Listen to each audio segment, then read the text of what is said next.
guys, so we've had 7 weeks in India and we thought we'd give you a wrap up of our experiences there. It was a pretty incredible and extremely intense 7 weeks. We had a fantastic time, but we thought we'd share a bit more about what our experiences really were like there. So transport. Now India is a vast country, it's essentially a continent, so we did use planes on a couple of occasions. They were fast, they were efficient, they were cheap. So if you want to be efficient with your time, we recommend planes. And of course trains. India is famous for its train system, and we used that for half a dozen times. And much as we loved it, there were a couple of things that held us back or made us a little bit reticent about using them. And that was that we needed to book, which was good for securing the ticket, but it wasn't very good if you wanted to make a last minute change or you weren't quite sure about your date. So we had to sort of think carefully about how we used the trains. Great way to meet people, great experience, a little bit of mystery sometimes. You weren't quite sure what you were going to get. On a couple of occasions they sort of over-delivered. We took a short 3-hour trip and we were given newspapers, we were given tea and coffee and breakfast, and that was a nice surprise. Other times we were in sort of sleeper trains where, yeah, you had to fight a little bit for your seat, but no big drama. So trains were very good, you just had to book in advance, and that is not always ideal.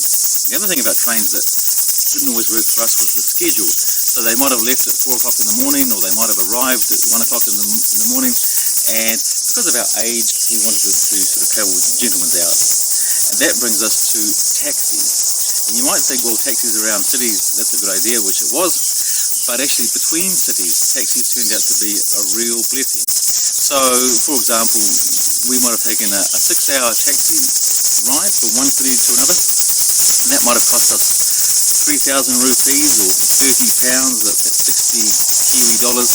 But for 2 people, from door to door, and because of our age and the convenience and the comfort, it was a really good strategy for us. So food was a big one for us. Endless variety in India, from really cheap street food all the way through to high-end restaurants. We were kind of to the middle to the lower end. Mainly vegetarian for us. India is largely vegetarian. We did find though that our options in some places were quite limited. Lots and lots and lots of curry. In some places you could get some Western food, although it was kind of limited to pizza and pasta. We did find some places where we absolutely loved the food though, didn't we? Pushkar, for example? Yeah, they catered for the international tourists, so we seemed to have a lot of wraps there, and that hit the spot quite a bit. So, this is dinner. We've ordered 2 different wraps. No idea now which one's which, but we did this last night and they're both tasty, so I'm fairly confident we're going to enjoy dinner. What are these put you back? Oh, these are so cheap. They're about between 80 and 100 rupee each, so you're paying like £1 at the most, or $2 New Zealand, so it's really, really cheap to eat here. And when we were up in Nainital, we really liked the momo, which dumplings, which you can have steamed or fried, which we found in other parts of India too, but yeah, we really enjoyed the food there. I must say though, it is one of those places where after sort of a month of having curries, you do start to crave Western food a bit, and we did find that, didn't we? We started to sort of dream about our favourite foods. We fantasised about mashed potatoes. The food in India is incredibly cheap if you want it to be. For 50 cents you can get street food up to, in fact I think the dearest we really paid for anything would have been maybe $3 for a really good curry, but yeah, food is exceptionally good value. Yeah, we could go out to a restaurant and have as much as we could eat, drinks, and that would be all for under 10 New Zealand dollars or £5 for both of us, and that seemed to be a daily occurrence. Yeah. So tonight we've got a korma, which is vegetables with a sort of coconutty creamy sauce. We've got paneer tikka masala, because I'll eat anything with paneer, and this one's got a bit of a bite to it. Some plain rice, some pickled onion, and our favourites, which are the rotis. And we will be paying about $8, I think it works out. 8 New Zealand dollars. 8 New Zealand dollars for all of this, about £4. Yeah, which is actually feeding 3 of us, not 2, in case. As for accommodation in India, again there's a full range. You can have the very, very cheap hostels right to the very high-end 5-star luxurious heritage hotels and everything in between. We seem to find our happy spot, which was sort of lower middle class. We ended up spending between $20 to $40 a night. That's what, 10 to 20 pounds, and all of those ones included sort of your own bathroom. They often had TVs. Sometimes they had a jug, but they felt about right for us. As I said, we could have spent $1 or $2 in a hostel, but that meant sharing. We're a bit over that. Renee's not here on sharing her plumbing. She wants exclusive use of her plumbing. No. Often those hotels that we stayed at, they were family run. Havelis, they might have had 9 or 10 rooms, and that allowed for a bit of local contact. It wasn't exactly corporate.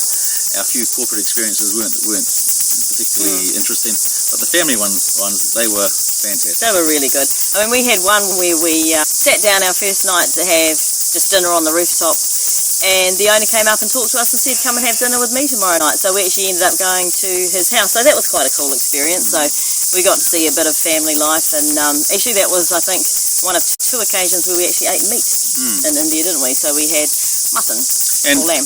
In Udaipur, the host actually invited us to their home every day to have breakfast. So that was a nice bit of interaction between us and our hosts. Yeah. But we liked staying in the Havelis because they were a bit quirkier. They always had interesting decor, and they certainly always had interesting owners and managers. That enhanced our trip somewhat. And what about activities, Renee? What would you describe that? Yeah.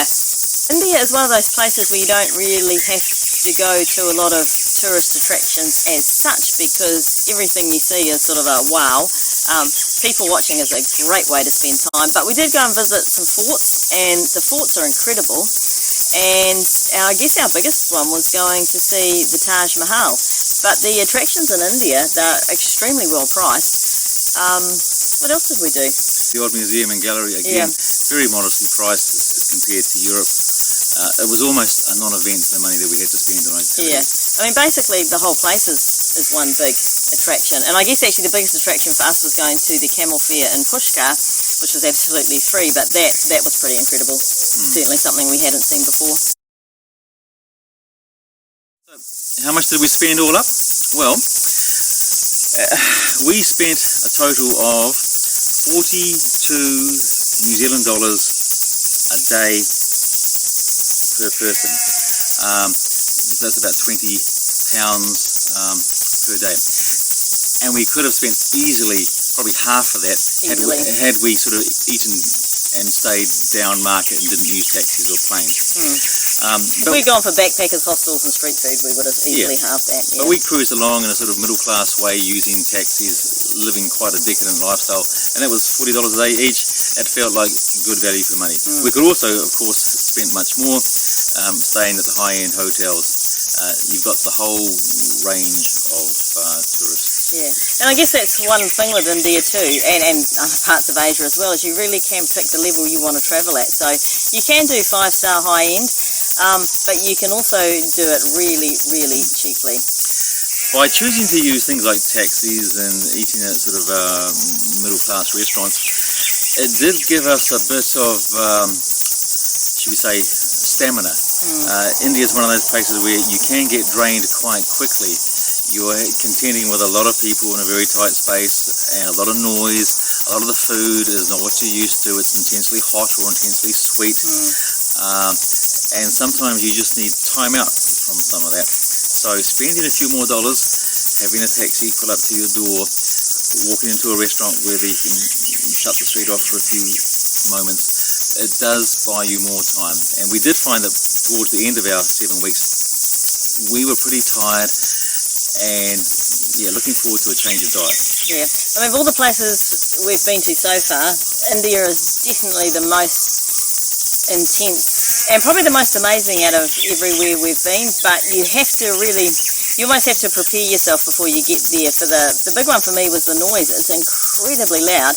Everywhere you go, someone is tooting a horn, and it's not a normal horn, it's a horn that's been amped up, so they're really, really loud, and we're not really used to that intensity of people either, so it's a real crush in some places, so you have to get used to being jostled along with all the millions of other people.